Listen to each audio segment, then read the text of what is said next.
درخت پر اوقات سے زیادہ پھل لگ جائیں تو اس کی ڈالیاں ٹوٹنا شروع ہو جاتی ہیں۔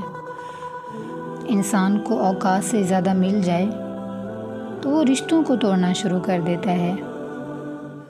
انجام یہ ہوتا ہے کہ آہستہ آہستہ درخت اپنے پھل سے محروم ہو جاتا ہے۔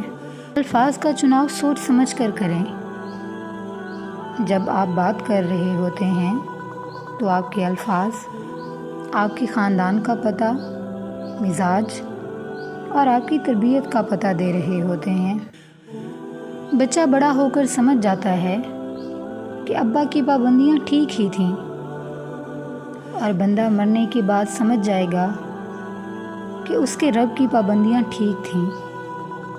تہجد پڑھتے ہیں مگر اپنے بھائی سے بول چال نہیں رکھتے، ہر نیک کام کرتے ہیں مگر غیبت نہیں چھوڑتے۔ اپنی نیکیاں ایسی تھیلی میں جمع نہ کریں جس میں سوراخ ہو۔ منہ پر بولنے والے بھی برداشت کی آخری حد تک پہنچ کر بولتے ہیں۔ رویوں کا شدید رد عمل انہیں بولنے پر مجبور کرتا ہے۔ لہجوں کی تلخی ان کی اپنی پیدا کردہ نہیں ہوتی، بلکہ اس کے پیچھے نفرتوں کی انتہا ہوتی ہے۔ اگر تمہیں ایک دوسرے کے اعمال کا پتہ چل جائے تو تم ایک دوسرے کو دفن بھی نہ کرو۔ اللہ نے تمہارے عیب چھپا رکھے ہیں، اس پر شکر ادا کرو۔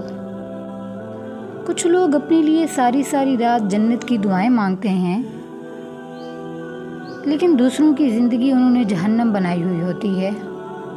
ہم کسی کے دل میں جھانک نہیں سکتے، یہ جان نہیں سکتے کہ کون ہمارے ساتھ کتنا مخلص ہے، لیکن وقت اور رویے جلد ہی یہ احساس دلا دیتے ہیں۔ اپنی طرف سے بھرپور کوشش کیجیے، سخت محنت کیجیے، طریقہ صحیح اور جائز اختیار کیجیے، دعا کیجیے، پر امید رہیے اور نتیجہ اللہ تعالیٰ پر چھوڑ دیجیے۔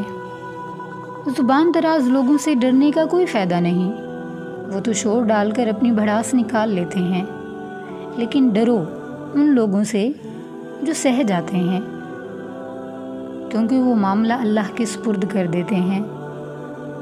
جہاں ناانصافی کی گنجائش نہیں ہوتی وہاں دیر ہے، اندھیر کبھی نہیں۔ اگر آپ سوچ رہے ہیں کہ ہر چیز آپ کے ہاتھوں سے نکل رہی ہے اور حالات آپ کے موافق نہیں ہیں، تو ایک دفعہ اس درخت کے بارے میں ضرور سوچنا جو ایک ایک کر کے اپنے تمام پتے کھو دیتا ہے، لیکن پھر بھی کھڑا رہتا ہے، اس امید پر کہ بہار کے دن آئیں گے۔ مجھے اتنا عجیب لگتا ہے نا کہ لوگ ہماری زندگی کا ایک صفحہ پڑھ کے ہمارے بارے میں پوری کتاب خود ہی لکھ لیتے ہیں۔